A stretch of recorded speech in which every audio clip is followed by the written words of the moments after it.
Hey, Monica. Hey, Jennifer. So, Monica, today we are diving into landscapes of the future with Stacy Passmore and Diane Lipovsky, co-founders of the Colorado-based landscape architecture studio Superbloom. Stacy and Diane's approach to design is grounded in creating meaningful connections between people and the land they inhabit, whether it's planning a solar park, rewilding a 50-acre golf course, or greening schoolyards and government buildings. Superbloom is a winner of numerous awards, including the World Landscape Architecture Award and Architizer A+ Sustainability Award. Their work has been featured in publications like the Urban Design Review, the Journal for Ecological Restoration, and Places Journal.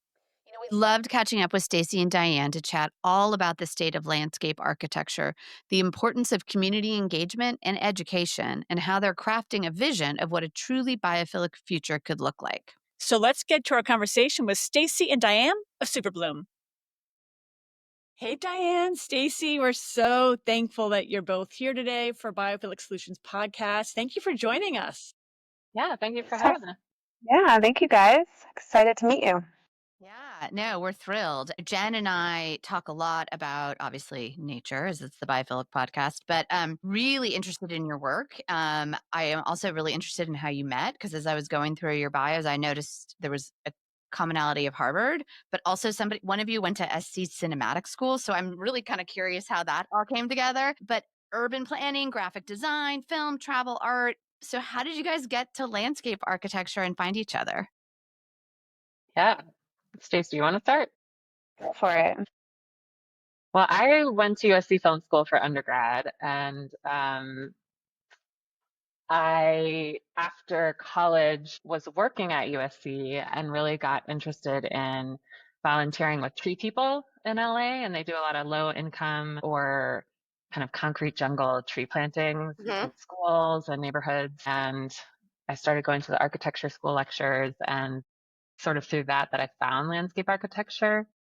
And it seemed like a really great synthesis of sort of set design, but in real life, and really allowed for this kind of growing interest in sustainability that I was exploring.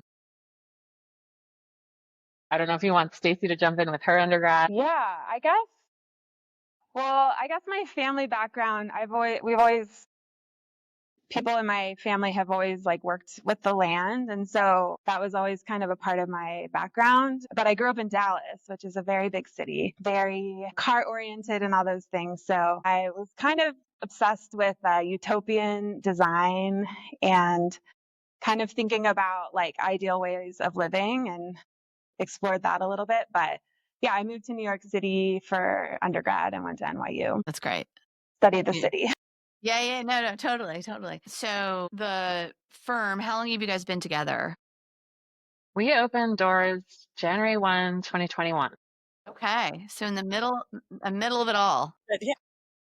But that was a perfect time. Like, we saw like people's connection and understanding of the importance of nature just exploded during the pandemic. I'm sure you had a ton of people who were like, "Oh my gosh, I'm stuck in my house. I need my backyard to be beautiful." And so I think that must have been like a really exciting, a terrible time, but an exciting time. Tell us a little bit about what people were looking for and what that work is that you were maybe encouraging them to go towards versus some traditional landscape design. Yeah, I mean, some people, when we started during the pandemic, were like, either like, oh, this is the best time to do this. And then other people were like, you're crazy. You're bold and taking like a huge risk. So it was an interesting time. I think we live in an area where the idea of like ecology and really like you are interested in biophilic design is like not actually been explored that much. And so there was kind of an opportunity to create a really, nature wild design firm that wanted to kind of bring that more into the work. And, we've been really excited because so many people are interested in that. And it almost feels like, yeah, we kind of tapped into a niche that wasn't really that people hadn't really thought about yet? Stacy and I met at our old firm here in Denver, and she and I both really bonded on this sort of synthesis of ecological design and aesthetic design. I think in landscape architecture, there has in the past been factions of, whether it looks beautiful or it functions well. And I think we really bonded over the marriage of those two things. We also saw the opportunity to create a woman-led firm in Denver, really focusing on water resilience and the West and sort of those issues that are really pertinent here. Mm-hmm. Mm-hmm. Yeah, from my perspective, I mean, like getting to know you guys through what I've read and researched too, it's so interesting because I feel like one of your key ingredients is education. So you get to like really educate these, your clients or the general public on why this matters now, especially for your community, and keeping things like hyper local and making sure those challenges are met. But that I think that key is that education that you get to bring to the table to say, did you know this is why it's important now? And then people can kind of say, oh, I had no idea. You just taught me something new. So that must be super exciting. I love that that reads through in our work. Cause yeah, that's definitely something we're really passionate about. I think, besides like the topics and the like performance of landscapes, we're also ultimately designers and, obsessed with the creative process. And I think that part of the creative process also is really closely tied with learning and curiosity. And so I think our conceptual design process is like very closely tied to learning, and it also relates to how we work with other experts. And we're really interested in, not just engaging with the public at the community, which we do, but also really engaging with like scientists or artists or, health professionals. So it sort of depends on the project, but we're usually kind of like curating that deeper understanding of the place based on a number of like special, whatever kind of like comes out of the site. I was just to add that I think Stacy grew up in Dallas and it was very car centric. I grew up in the DC area and it was the opposite. And then I moved to LA, which was very car centric. So I was really fascinated with how culture is influencing the landscape itself and kind of cultural ethos driving a lot, literally, quote unquote, pun intended, Yeah. driving some of our choices with regards to the environment. And I think something that we try to do in the educational component of our work is try to influence that culture a little bit. We hear a lot about people who think, native plants may not be as beautiful or they may not be as pretty. I think that cultural ethos is changing, but I think we're trying to help that along and make graphics and designs that really are beautiful using more water-wise or resilient plants that may not be what you would see in Kentucky. Well, I think there's where we live, one of the early landscape designers that was a very good friend of the founder was this gentleman called Ryan Gainey, and he wrote a book called The Well-Placed Weed, because it's like, well, what is a weed? Like we've defined these like nuisances, if you will, but to a child, a dandelion is magical. I mean, in fact, I was walking somewhere and, I was like a parkway and it was full of dandelions. And I was like, my instinct, and this is right, culture has done this to me, was like, they need to clean up that parkway, Yeah. But then I was like, no, those are all wishes Beautiful. that can be made. So dig into that a little bit, because I do think that that's flipping it on, really just asking people to rethink, what is a weed? I think part of what we try to do is ask what is the function of the plant, and that's the education piece. So in certain contexts, a certain plant may be invasive, and maybe that's a reason to call it a weed. But in other contexts, maybe it thrives in an urban environment, salt tolerant, pollution tolerant, and in that way provides a really good service. So I think it's very context sensitive and looking at the function of, say, the plant.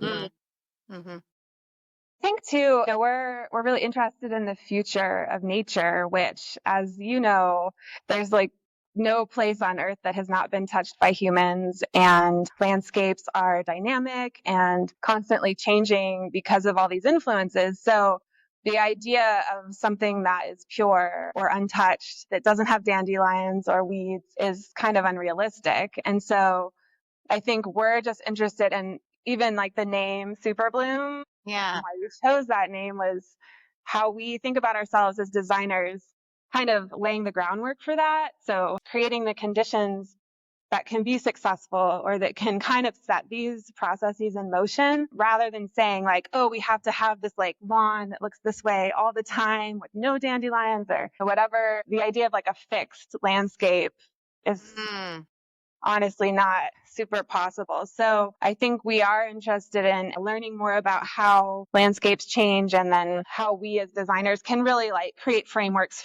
in the design and the physical environment that will create these like longer term successes, using native plants, using lower water use plants, which aren't always native plants as well. So I'm thinking more like holistically about the durability and beauty.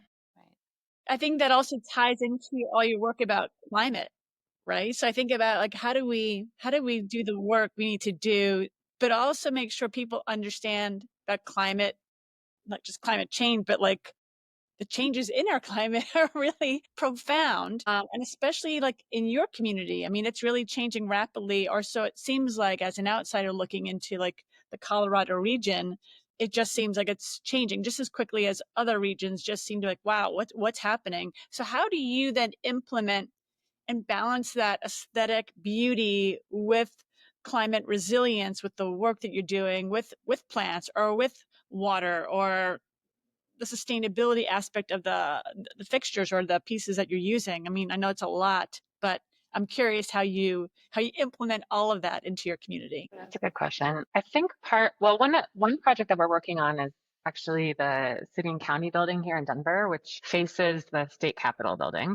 So it's where the mayor works as opposed to the governor who works in the other building. And they have a lawn around the entire perimeter of the building, and they want to use that as a showpiece for Denver's kind of renewed interest in and commitment to sustainable landscapes here. I think the water issue is probably the biggest and most driving issue in that. And so we're, as Stacy mentioned earlier, doing a lot of community engagement. We're really trying to educate people. And I think part of the education will really be about that dynamic and changing landscape, because unlike a lawn, this is not going to go in day one and look like you would want it to. For a building like this, we'll probably do certain things like plant live plants rather than seed it. There's certain details and choices we can make in the process to help that, but we really have to educate our clients and the community that this takes time, especially changing from the old guard to the new guard. Sure. It's not a one and done wardrobe shift. Yeah, no, I think that's a really interesting point, because we've had some really great conversations about lawns and like, why do we have lawns? And we've talked about that, like sort of the history of, that. But then once it's there, when you rip it out, which is the good solution in the future, your community is going to freak out. Hadn't thought about that aspect. Like, oh, we were hired to do this thing. Great. We're going to do this thing. We're going to get, and it's like, oh, no, no, no. Like, there's a whole community onboarding and education, to your point, that has to happen. And it's not just getting people on your side, it's really educating them on why it's better and the negative effects of a lawn and all the inputs that go into it and to manage it. There's just so much negative about that. And I think we've been, again, culturalized. Is that a word? We've been socialized to say, oh, we need a lawn. We need a big lawn. You hear about colleges, the great lawn. So they're wonderful gathering places, but they're pretty much denuded of life. To talk about some of the challenges or where you are in the process, because I think that's a really interesting aspect that probably landscape designers don't realize that will be part of their job. Interesting. Yeah, I think people's attitudes are changing though. I do. I Great to know hear. there's fear within our industry and fear within the municipalities with the staff. They're worried that there will be backlash. But we get calls from people every single day who want to do this. This includes institutions, and like we're working with the Denver Public School District right now, which is the second largest landholder in the city of Denver. And they have, also large lawns that are very water intensive, and they actually pay higher rates for some of their water. So, Wow. money that could otherwise go to wonderful student outcomes and teachers. But, I think it's all about balance too. Like, we're not taking out every single lawn everywhere. There's definitely value to keeping fields and having recreational space for gathering and hanging out. There's also a lot of extra space that doesn't get used. So I think that's what we're really doing with the school district, is calibrating that. And we're doing like a really in-depth study of 30 sites across the district to kind of figure out which lawns are essential and good for those recreational uses and which lawns nobody's using. And so I think it's really not like an all or nothing, but thinking through the uses. And we are also going to do a couple pilot projects so that they can see how this will play out. It's also, going to be major financial savings that we're trying to also get the students involved in learning how to do this too. So hopefully creating future stewards as well, and changing the nature of education as well. Yeah. Maybe going home and mentioning to their parents that they should reconsider.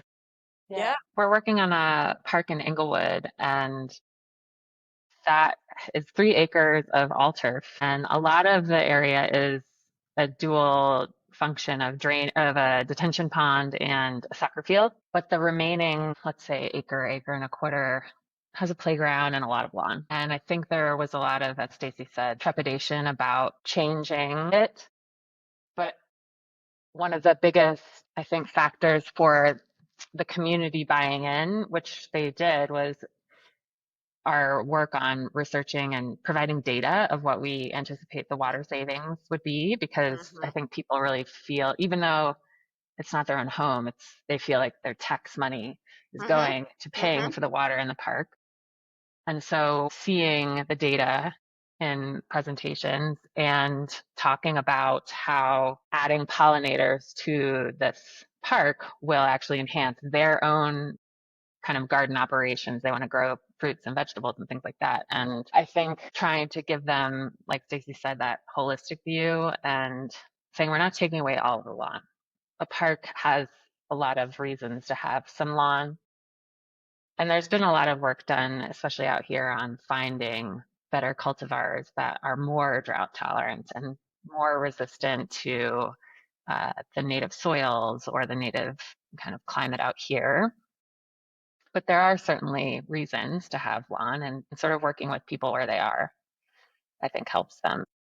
I think water is the number one issue for us, at least in the West where we work. And all these other things kind of always tie back to it. So whether it is about, pollinators and biodiversity, or even wildfire, in a way, like the root of this is water shortage and drought.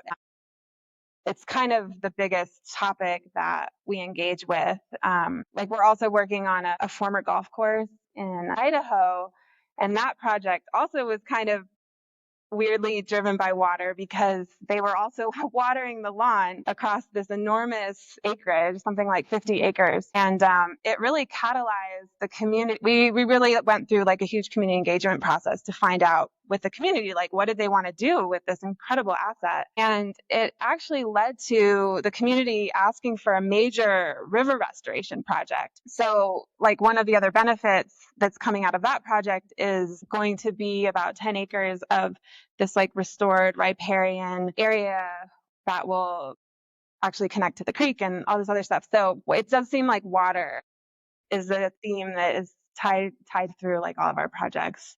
And it's almost like the most tangible thing to also, like Diane was saying, evaluate. It's like something quantifiable that you can measure. It has a cost and a dimension to it. So that makes it also really great. Whereas something like biodiversity is a lot harder to kind of measure. Makes a lot of sense. Well, even on that project, the one in Idaho, Warm Springs Preserve, some of the community pushed back on a stream restoration. They said, why do we need this? This is expensive. And what is really the point of this? So something that we try to do and love to do is work with experts. And we actually are on a team with a geomorphologist, and we said, we need you to do a primer, a presentation to the community just to explain why stream restoration is important. It creates habitat, it improves the flow of water over the land, it reduces risk of extreme velocities being damaging to both property and people and animals. And I think that doing those sorts of educational pieces really goes a long way with people. They get it. I mean, we could send them to a book, we could send them to a website, but having someone explain, in person why this is important, I think really resonates with them. Yeah. I feel like the work you guys are doing has a lot of aha moments for the general public, right? Just understanding the differences maybe between natives and what a perennial is, or just a decorative. No offense to pansies, but which my father would plant like no tomorrow in the front yard. But they're a resilient. I don't know if that's the right way. Like a resilient flower. They don't come back every year, and so They're it's more just annuals. yeah, annuals. Thank you. And so, have you found that community engagement, like? What do you like? What's the feedback you're getting? Because it definitely sounds like people are interested. We definitely want to spread the word of like there's really cool alternatives.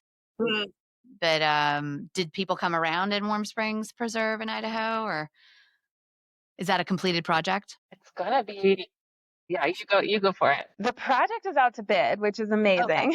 Okay. And they've been fundraising. So they've raised almost, I think, $5 million, Amazing. 1.7 of which was through the Bureau of Land Reclamation. So from a federal Fantastic. restoration grant. And hopefully it'll break ground this summer. I think it's been, because of the kind of scale and complexity of the restoration, it also has been a major permitting process. So I think like the funny thing is, things that seem simple, like native plants, restoration, in a way, it's like very simple, light on the land, the design.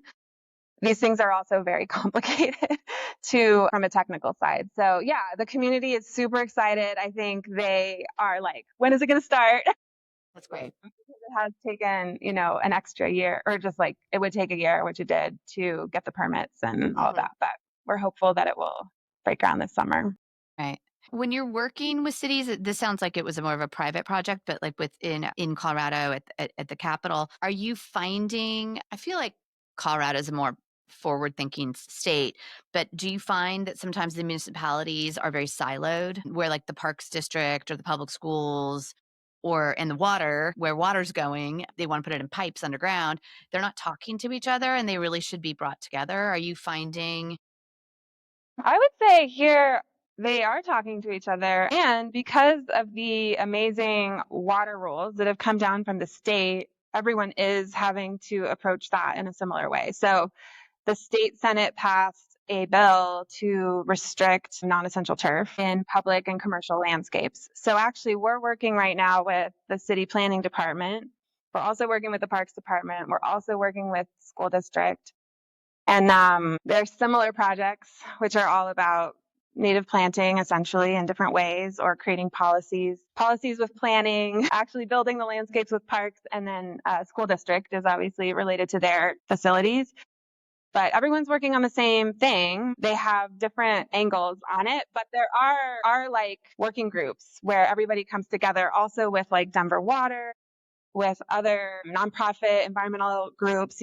Everyone is coming together and updating each other on their work and making sure it's collaborative. There are obviously naturally going to be like contradictions or things that exist just from like the remnant of regulation. So we're also kind of trying to help with that too. And anybody who seems perhaps opposed in some way to it, we just look at it like another educational opportunity. Yes. I always say that. I always say, whenever I'm being challenged, I'm learning. So I like that you just said that, because that's always like, oh, when you just want to like scream, like, okay, I'm being challenged. It means I'm learning Yeah. something. I like Yeah, that you said that. That's been like my mantra of my brain for so long because instead of getting mad, I'm like, I'm learning. we'll vibe on that. Yeah. So it's not, I think like for a long time, people were like not sure what to do. And I think now people like know what to do. They just don't know how. And so I think the challenge is more like how to do it successfully. And it is going to be like a messy process when there's big change, big institutional change, big change to how things look. And it's just naturally messy, but I think it'll be better. We'll be saving water. I think people are excited. Like whenever we do community engagement, the community is like, this is great. We love this. The process is obviously difficult too, but I think once we have better models that are built, it'll really start to people's, the light bulbs will start Definitely. to go. The other thing that I found interesting is that it does feel people, at least out here, are really interested and are shifting their mentalities, less needing the education on why, Hmm. converting lawn or reducing water use or any of those things are important. I think, as Stacy said, the how do we do it is the challenge, and even more so, the how do we keep it going? So, what does the maintenance look like? Most of the maintenance people that, say, municipalities have or use know how to deal with lawn, but maybe not necessarily the native or water-wise plants. And so I think that's the question they typically have. They're really gung-ho, they're really excited, and they say, but how do we keep this going? What is our regime? What does our maintenance routine look like? How is that different than me just mowing and blowing and throwing mulch down on the trees?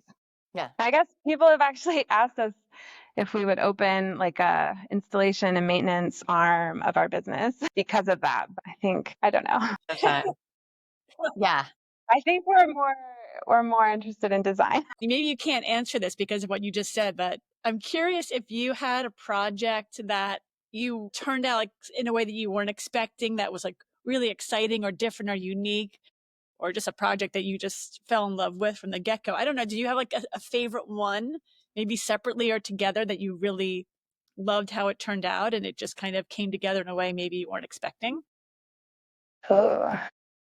We just counted yesterday. We have 10 projects in construction this summer. Wow. So I don't know. You probably can kind of tell because we do a lot of municipal or public work, it takes a long time for them to get built. So the sort of meat of the work we've been doing for the last couple of years is under construction right now. I would say for me, what's been really exciting is how excited people are about the Populous Hotel, which is actually a tiny landscape, but we really tried to pack as much as we could in terms of pollinators, the story of biodiversity and water and climate resilience into a tiny little space. And the building is incredible. I don't know. What do you think, Stacey? Yeah, I know. I get excited about everything, but and I would say I think we don't go into our projects with any preconceived notion of what it will be, and because of the engagement element, I'm always surprised, you know, which is I think the fun part of it is like what is this place going to be? Sure.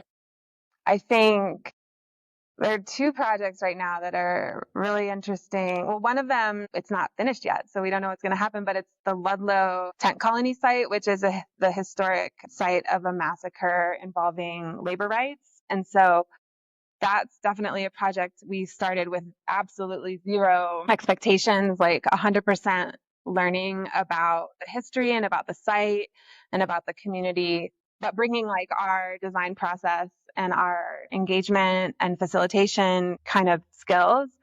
And so that project has been really fascinating. It relates to coal miners. And so there's also this like really interesting and deep relationship to the land and how we work with the land and how important, even in the West, like mining and energy and how that connects to even why we're here in Denver today. So that's been really, really interesting. And then we have a couple nature center projects that are just lovely and wonderful, one of which broke ground last week called Bluff Lake Nature Center. And yeah, that's just a really beautiful project that I guess they just got their building permit too. So that one will be built this summer.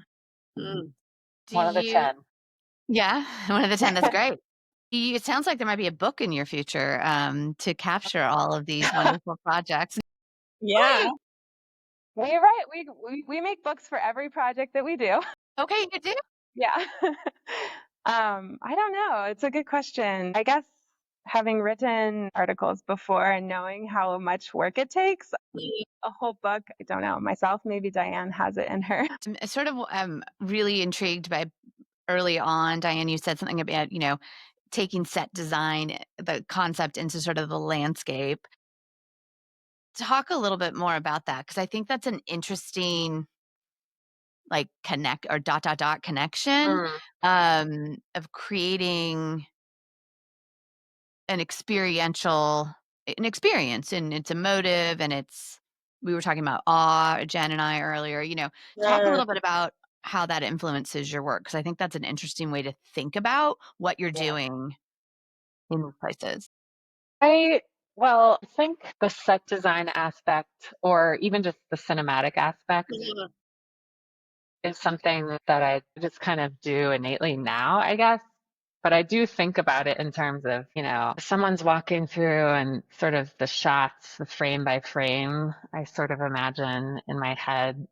I think the thing that was really attractive to me about landscape design versus film set design or film design in and of itself was just that it could reach people in real life. Now, I truly believe that film can reach people too. And I have lots of friends who make beautiful films and they reach people in a different way. But I love the idea of being able to go outside and experience it Yeah. and really think through the sun and the shade and the wind and all those things that you probably would try to actually control in a film. Yep. And instead of trying to control them, we're trying to leverage them.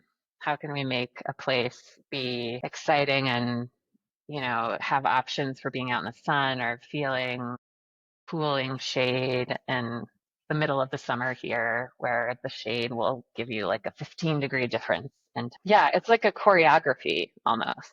Interesting too about storytelling and the sequencing of like a narration is that you are making decisions along the way. Like, it's never like can't do everything. And if you did, it would be like this crazy mishmash, right? So, what's the story here? How can we really draw that out and kind of bring people along so that that's really what they see and learn? Well, as we wrap up, how can our listeners find you, learn more about your work, Yeah. hire you if they're in the Well, our website is superbloom.net and we're on LinkedIn and Instagram.